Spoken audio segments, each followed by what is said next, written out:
most of you know what the Civil War is, holding on hope to that. But I'm sure at least some of you didn't know that there were African Americans or black soldiers that fought in the Civil War. And the movie Glory is what I did my review on. And it's about the 54th Massachusetts Regiment, which is an all-black regiment from Massachusetts, obviously. It's the first one of its kind, and it goes in depth with it like no other movie has. I've seen this movie thousands of times, and I really love the Civil War. It's really interesting. What I'm going to talk to you about today is the storyline in Glory, the acting, and like the setting and scenery. The storyline is like really in depth, and there's lots of fighting towards the end.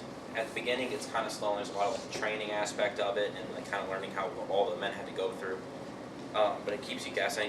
Like, there's always something happening. It's never just them marching and just plainly marching back and forth all day, and that's all you watch for the first hour. It gets in depth, and there's like certain plot twists that happen, and keeps you on your toes. It brings a new light to the Civil War that most people probably didn't know about. Like, they didn't really know that blacks fought in the Civil War. I've talked to people like, oh, they didn't know that there are black people that fought in the Civil War. It's kind of interesting.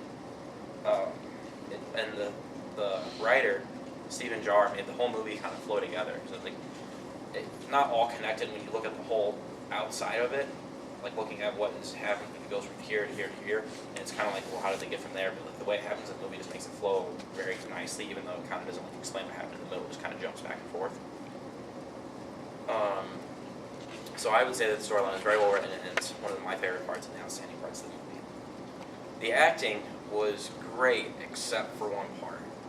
Matthew Broderick, who was in Ferris Bueller's Day Off, could not pull off his part. I don't really know why they casted him. Like, they could have picked so many other people that could have done such a better job. But they picked Matthew Broderick, and that kind of disappointed me. He just couldn't pull off the aura of like authority and seriousness that he needed to pull off to be the commanding officer of this regiment and like to be foreboding. And he tries to be serious sometimes or be like cruel, and it's almost funny watching it because I just picture him as Ferris Bueller and making jokes and skipping school, and I can't picture him being cruel. And in this movie, he is like the voice of like the narrator, and he narrates the whole thing. It's from his point of view, and I didn't really understand that when watching the movie, because I didn't understand why they would have a white soldier be the point of view opposed to a black soldier in a movie about black soldiers. But even though Matthew Broderick was disappointing, Denzel Washington was phenomenal because he's Denzel Washington. This is one of his first movies that he did that was like really phenomenal. He won an Academy Award for his performance for this scene, actually right here, which is when he was being whipped and for deserting. When really he wasn't deserting, he was trying to get shoes because he didn't have any shoes. But he left, so he had to get whipped. And it's for the amount of emotion he put into his face. He had like, there was anger and pain and fear and just like bitterness all in one face. And just the emotion he put through it was phenomenal. And then Morgan Freeman was in it, and if Morgan Freeman's in it, you know he's going to be good because he's Morgan Freeman. So he did a really good job because he's Morgan Freeman. And it just kind of, even though Matthew Broderick didn't really pull off his part as well as he should have, Morgan Freeman and Denzel almost completely made up for everything that he lacked in. And there were plenty of supporting actors that really brought up like just minor characters that kind of added to the whole story and made it better. The setting and scenery of this movie was really pretty. Like it was like it really fit the time. Like it looked like it was back in the Civil War. They did a fantastic job with the set, and it set this tone.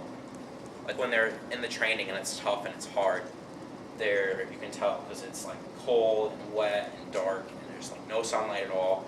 They're all depressed and it just makes you feel terrible while you're watching it. It's like it messes with your emotions. But then like when good things happen, it lights up, like the sun comes out, it's not as rainy, it's nicer out, not as muddy, or like the actors are making it fun.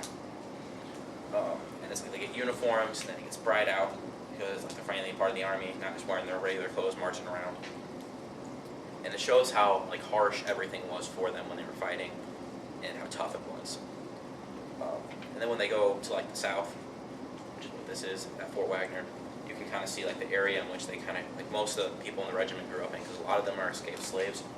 Like Denzel was an escaped slave, Morgan Freeman was an escaped slave, and just kind of like shows what they grew up in, gives a light to like what they experienced opposed to what they were training in. Kind of, it's like it's extreme opposites. Because we're training in the north where it's cold and snowy and wet, come down to the south where it's really hot, humid, and bright. I would give this movie a 9 out of 10, uh, because Matthew Broderick just couldn't pull it off. That was the one thing that was holding the movie back. That's the only thing I would say was bad about the movie. But storyline was phenomenal. The acting was pretty good besides Matthew Broderick, and then the setting and the scenery just helped bring the movie all together.